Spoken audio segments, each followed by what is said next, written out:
अस्सलाम वालेकुम। वालेकुम अस्सलाम, क्या हाल है? ठीक भाईजान।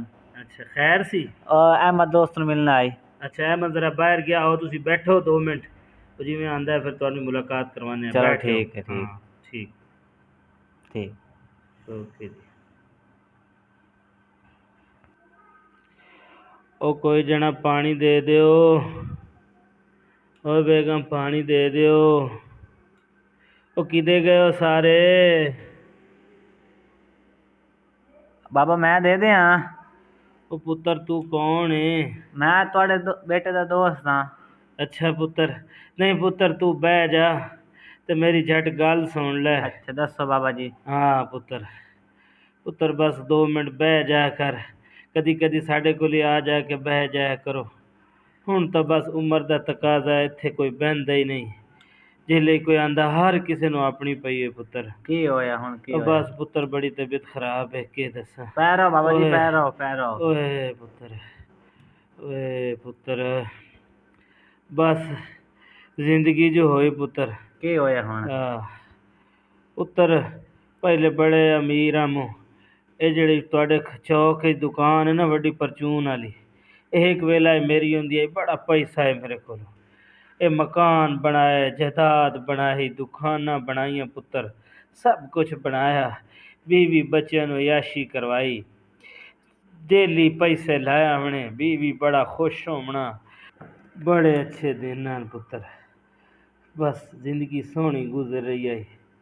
बस हालात ने मुड़ ऐसा पलटा मारिया, एक बीमारी जो लगी, लकवा दी बीमारी लगी, नाल फालज होया ते तुरनों ही बह गया।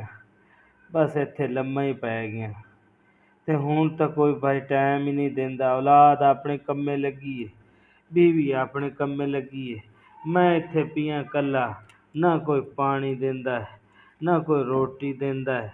जे कोई दे छोड़े तो ही भला होवे, थोड़ी बहुत निज़ाम चलता पिया है, पर तंग बड़ा कि ये वेला शाला कोई रब किसे नू न देवे ते बंदा कदी मंजी ते न बवे, क्योंकि बंदा मंजी ते बह जावे तो मुड़ घरदियां ते बंदा भार बन वैंदा है, ते ये भार कोई कोई चुक सकदा है।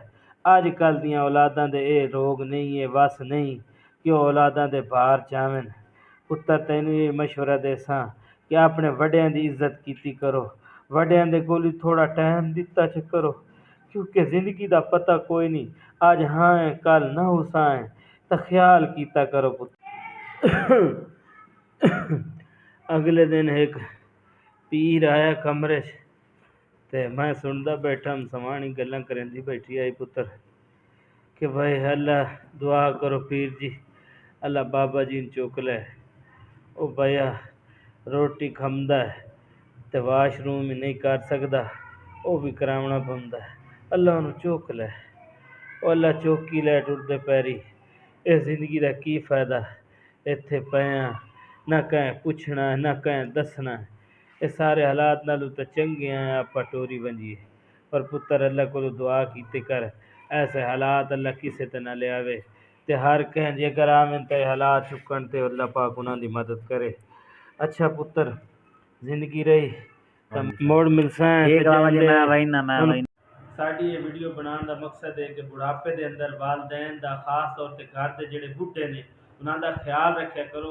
ख्याल रखने तो मुराद सिर्फ ये नहीं कि उन्होंने लिए खाण पीन का इंतजाम करना, बल्कि ख्याल रखने तो मुराद कम अज कम दिन के 1 to 2 घंटे उन्होंने को बह के उन्होंने टाइम दिता करो। इंशाल्लाह मिलने अगली वीडियो के नाल। अस्सलाम वालेकुम।